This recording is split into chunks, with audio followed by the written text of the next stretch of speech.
ఇక అంబటి కుమార్తె సింహంలా బయటికి వచ్చారని బైరెడ్డి సిద్ధార్థ రెడ్డి మాట్లాడమాట. ఆమె సింహంలా వచ్చింది, సింహంలాగా ఇంకొంటుంది ఒక్కొక్కడికి, అసలు తగ్గేదేలే, ఈవిడ తగ్గేదేలే అంటున్నారు, అంబటి గారు తగ్గేదేలే అంటున్నారు, మేము ఒగ్గేదే లేదని చెప్పి వాళ్ళు అంటున్నారని చెప్పి ట్రోల్స్. మరి ఎవరు తగ్గుతున్నారు, ఎవరు ఒగ్గుతున్నారు? సో బైరెడ్డి నోటి నుంచి వచ్చిన పెట్టగవి ఇప్పుడు సోషల్ మీడియాలో ట్రెండింగ్ చేసే ప్రయత్నం. చంద్రబాబు నాయుడు గారు ఈయన పవన్ కళ్యాణ్ లోకేష్ ఇద్దరు కూర్చొని ఉంటే 3 వస్తువులు ఇచ్చినాడంట పంచుకోమని చెప్పి. ఒక దుప్పటి ఇచ్చినాడంట, ఒక చెట్టు ఇచ్చినాడంట, మూడోది ఒక ఆవుని ఇచ్చినాడంట. మీరిద్దరు పంచుకోండి రా ఆస్తులు అని చెప్పినాడంట. లోకేష్ చెప్పినాడంట పవన్ కళ్యాణ్కి, అన్న నీకు పంపకాలు సరిగ్గా రావు, నేను పంచుతా, న్యాయంగా పంచుతా ఇద్దరికి అని అంట. అన్న తర్వాత మొట్టమొదటి దుప్పటి తీసుకున్నారంట. దుప్పటి తీసుకుంటే నారా లోకేష్ ఏం చెప్పాడంట, అన్న న్యాయంగా పంచుకుందామన్న ఈ దుప్పటి, దీన్ని పొద్దునంతా నువ్వు వాడుకో, రాత్రి అయితే నేను వాడుకుంటా అని అంట.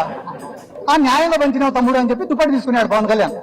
తీసుకున్న తర్వాత పొద్దున ఎండకు దాన్ని కప్పుకోలేకున్నారంట, వేడి అయిపోతేనే సాయంత్రం అయితేనే లోకేష్కి ఇచ్చినాడు. పాపం లోకేష్ తెలివైనాడు కదా, చలికి బాగా కప్పుకొని పండుకున్నాడు. అంటే దుప్పటి లోకేష్కి ఉపయోగపడింది, మరి పవన్ కళ్యాణ్కి ఉపయోగపడలే.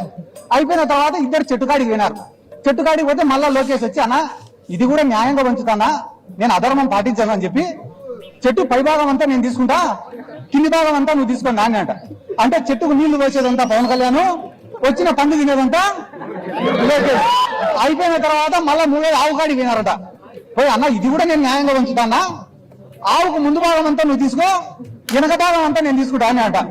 అంటే ఆవుకు రోజు నీళ్లు పోసేది మేపేసేది అంతా పవన్ కళ్యాణ్, వచ్చే పాలు పిండుకొని తినేది లోకేష్. ఈ రోజు జన సైనికుల పరిస్థితి ఏమరా అంటే, కూలీ చేసేది ఇల్లు, వచ్చిందంతా తినేది తెలుగు తమ్ముడు.